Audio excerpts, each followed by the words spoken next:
नमस्कार मित्रों, आज हम बीए पार्ट सेकेंड ईयर का फर्स्ट पेपर रिसोर्स ज्योग्राफी संसाधन भूगोल के सिलेबस के बारे में चर्चा करेंगे। जैसा कि आपको ज्ञात है कि हमारा जो सिलेबस है वो 3 सेक्शनों में बटा हुआ है। पहला section nature, scope and significance of resource geography, संसाधनों भूगोल की प्रकृति, गुंजाइश या तात्पर्य और महत्व के बारे में हम अध्ययन करेंगे।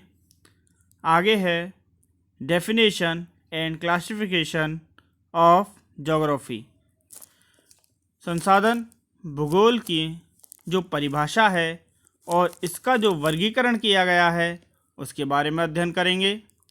Renewable and non renewable resources, Akshay और गैर नवीनीकरण संसाधनों के बारे में अध्ययन करेंगे।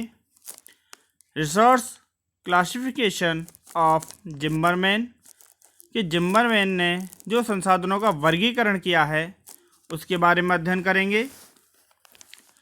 आगे है नेचुरल रिसोर्स, प्राकृतिक संसाधन।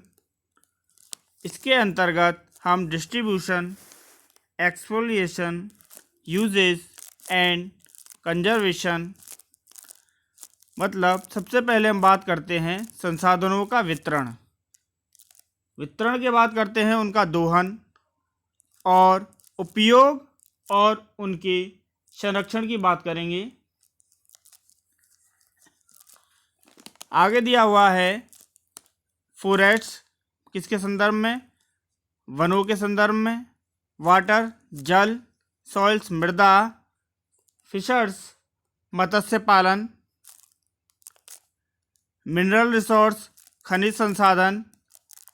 एनर्जी रिसोर्स, ऊर्जा संसाधन, जिसके अंतर्गत हम कोयला, पेट्रोलियम, प्राकृतिक गैस और गैर पारंपरिक ऊर्जा संसाधनों के बारे में अध्ययन करेंगे।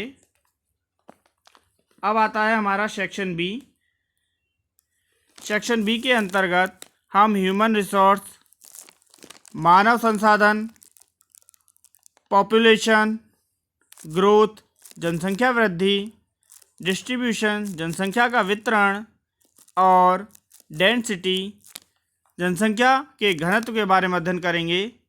कॉजेज ऑफ इनक्वालिटीज़, इनकी विभिन्न प्रकार के विश्व में जो असमानताएं देखने को मिलती हैं उसके बारे में अध्ययन करेंगे। पॉपुलेशन रिसोर्स, जनसंख्या संसाधन रिलेशनशिप, मतलब जनसंख्या संसाधन में क्या संबंध है उसके बारे में अध्ययन करेंगे। एंड प्रॉब्लम्स, उनकी समस्याओं के बारे में। एग्रीकल्चरल रिसोर्स, कृषि संसाधन के अंतर्गत फिशर्स, मत्स्य पालन, सीरियल क्रॉप्स, इसके अंतर्गत हम राइस, चावल, मेज़, मक्का एंड बैरली, जौ के बारे में अध्ययन करेंगे। आगे देखते हैं हम व्यूअर्स, टी, कॉफ़ी एंड तंबाकू, पेय पदार्थों के अंतर्गत हम चाय, कॉफ़ी और तंबाकू के बारे में अध्ययन करेंगे। वाणिज्यिक फसलें, वाणिज्यिक फसलों के अंतर्गत हम कपास, रबड़, जूट, गन्ना, रेशम एंड आर्टिफिशियल फाइबर्स, मतलब कृत्रिम रेशों के बारे में देखेंगे। Agricultural regions of the world, विश्व में पाए जाने वाले कृषि प्रदेशों के बारे में हमको अध्ययन करने को मिलेगा। आगे देखते हैं हम सेक्शन सी। सेक्शन सी के अंतर्गत हम देखते हैं concept of resource utilisation and their conservations. Concept अवधारणा, रिसोर्स संसाधन, यूटिलाइजेशन, उपयोग। इनकी जो उपयोग और संरक्षण की जो अवधारणाएं हैं उसके बारे में अध्ययन करेंगे। Environmental and cultural constraints in resource utilisation, water conservation and rain harvesting. जैसा कि हम देख रहे हैं कि एनवायरमेंटल पर्यावरणीय और कल्चरल कंस्ट्रेंट्स सांस्कृतिक बाधाएं इन रिसोर्स संसाधनों के उपयोग, वाटर कंजर्वेशन जल संचयन एंड और रेन वाटर वर्षा का जल हार्वेस्टिंग वर्षा के जल की जो संचयन है उसके बारे में, सॉइल मृदा और फॉरेस्ट रिसोर्स कंजर्वेशन, वन संसाधनों के संरक्षण के बारे में देखेंगे। लैंड कैपेबिलिटी क्लासेज, भूमि वर्ग की बात करेंगे, भूमि संरक्षण की बात करेंगे या भूमि क्षमता वर्ग की बात करेंगे कि भूमि की क्या क्षमताएं हैं और उनमें किस प्रकार की कृषि हम कर सकते हैं, किस प्रकार के उनमें गुण पाए जाते हैं, उसके बारे में हम अध्ययन करेंगे।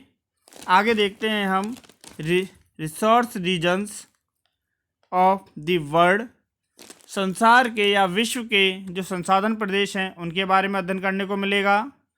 आगे देखते हैं हम resource region of the India के भारत के संसाधन क्षेत्रों के बारे में हम अध्ययन करने को मिलेगा।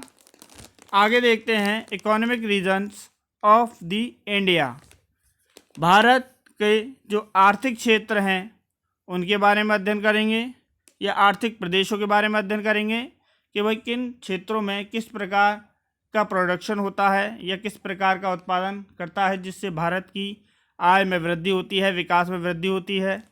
Sustainable development,